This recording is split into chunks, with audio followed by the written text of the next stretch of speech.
So this is just a silly article from The Hill. We're just having fun at this point. The Hill has an article here written by Amy Parnes. I don't know who that is.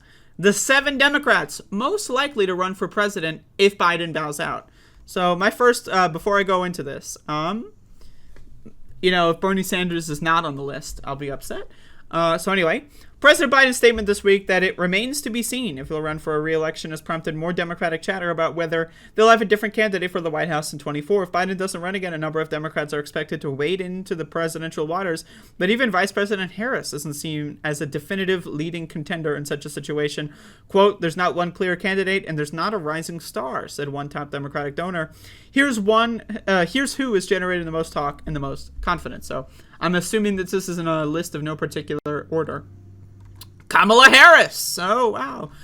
While Harris, 57, has seen her own approval ratings fall at times during an up and down tenure as vice president, she remains the top 9 Biden possibility for 2024. Strategists say it would be difficult to convince black women who helped catapult Biden to the White House to vote for anyone else as the party's standard bearer. I love that strategists are saying this. Strategists are like, oh, every black woman in the country only votes based on skin color, right? It doesn't matter if Kamala Harris is a cop, right? It doesn't matter if she's a prosecutor and that she spent her entire career attacking, communities of color. That doesn't matter, right? She has a slightly darker skin tone, so all the black women in the world are going to vote for her. I don't know, man. I've talked to a couple black women that, let me just say, they don't like Kamala Harris, so just throwing that out there.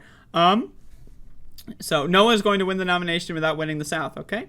So next up, Pete Buttigieg.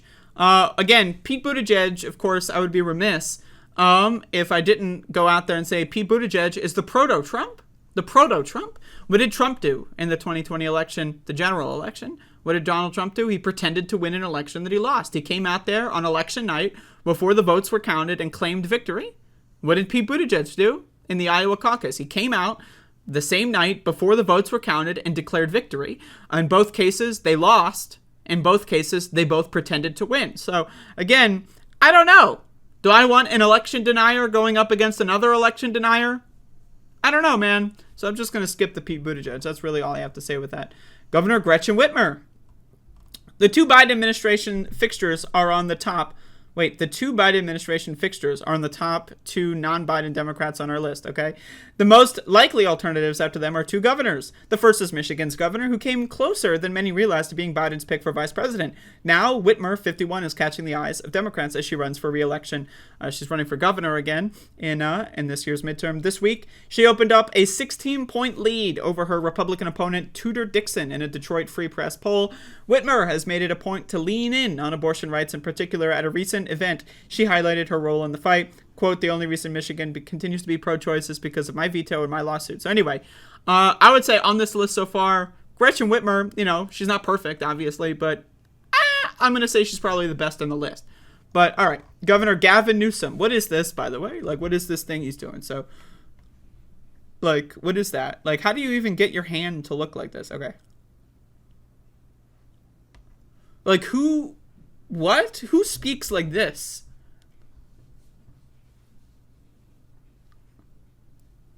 I don't know, man. Anyway, Governor Gavin Newsom.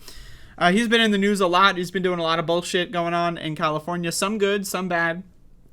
And he's definitely trying to raise his profile. He's been publicly making advertisements attacking Ron DeSantis, right? So at a time when Democrats have been craving a leader who would get in the faces of Republicans, Newsom, the California governor, appeared to do battle. Newsom, 54, made headlines in July when he took the fight directly to Ron DeSantis, running an ad in the Sunshine State blasting the Florida governor and the conservative culture there. Quote, "Freedom, it's under attack in your state. Republican leaders, they're banning books, making it harder to vote, restricting speech in classrooms, even criminalizing women and doctors," he said in the spot, which ran on Fox News programming throughout the state. So, I don't know. I would say Gavin Newsom, I would say I probably would want him more than Kamala Harris and Pete Buttigieg. That's my opinion. Probably better than both of those. But I would rather have Gretchen Whitmer over Gavin Newsom any day. Elizabeth Warren, of course. Elizabeth Warren, she's a lot grayer than I remember. Jesus Christ. Anyway, Elizabeth Warren, of course, her most famous and most impactful political contribution in her entire career and in her entire lifetime was ensuring that Bernie Sanders lost the Democratic primary in 2020, and then we got a centrist corporate goon as president. So congrats, Elizabeth Warren. I don't want to listen to anything you have to say. All right. And then Bernie Sanders is on the list. So, of course, obviously, Bernie's going to be my number one. I'm glad he's on the list. Usually they put, there's been this weird thing in mainstream media where, like, whenever they do polls, they just ignore that Sanders said he would run if Biden doesn't. So I'm just throwing that out there. By the way, this is a great photo of Bernie Sanders, man. I love this guy. Anyway, it's tough for some Democrats to see the senator from Vermont launching another presidential campaign. After all, he is 81 years old, and if elected, he would be nearly 90 by the end of his term. But Sanders has become such a staple of the Democratic Party. Again, he's not even a Democrat, though. He's an independent. That's why he's so great. He's more of a Democrat than any of the actual registered Democrats since his first White House bid in 2016, and it's hard to rule out a run. And if he did compete, he'd definitely have support. Whenever there's a debate that matters to the base on student loans or climate change, he's at the heart of it, one strategist pointed out. So actually not bad on the write-up on Bernie here. Obviously, Bernie, I would vote for Bernie no matter what. If Bernie runs, I don't care who else runs. I vote for Bernie. That's my position. AOC, I don't know in any universe where Bernie and AOC would run in the primary together, unless they're doing like the strategy that the centrists did in 2020. We're like, I would rather have, let's have like all the progressives all run for president in 2020, right? So that way they're all in every debate and they're all talking about great things, right? And then they all coalesce around Bernie right before the primary. I'm down with that. In fact, honestly, that's the only real solution here. Because what is the biggest play that the centrists did in 2020, right? It was Bernie versus the machine. There was no one on that stage, maybe debatably Mike Gravel, that was anywhere even close to a left-winger, on the debate stages in 2020, right? And Mike Gravel, I think, did a good job, and he was, when he was going out there and campaigning, he didn't really make it in the debates.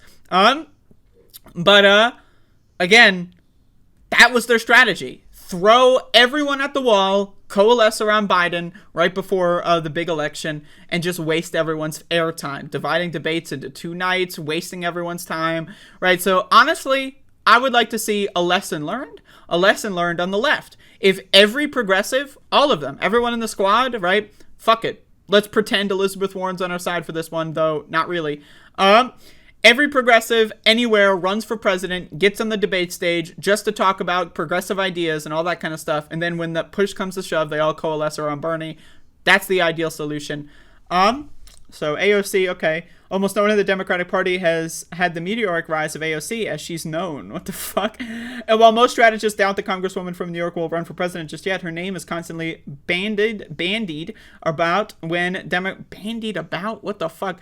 About when Democrats complain that their bench is weak. Anyway, so obviously on this list, it would be Bernie, if I were to rank them, AOC, Gretchen Whitmer, Gavin Newsom, and Kamala Harris, and Pete Buttigieg, and Elizabeth Warren, in that order.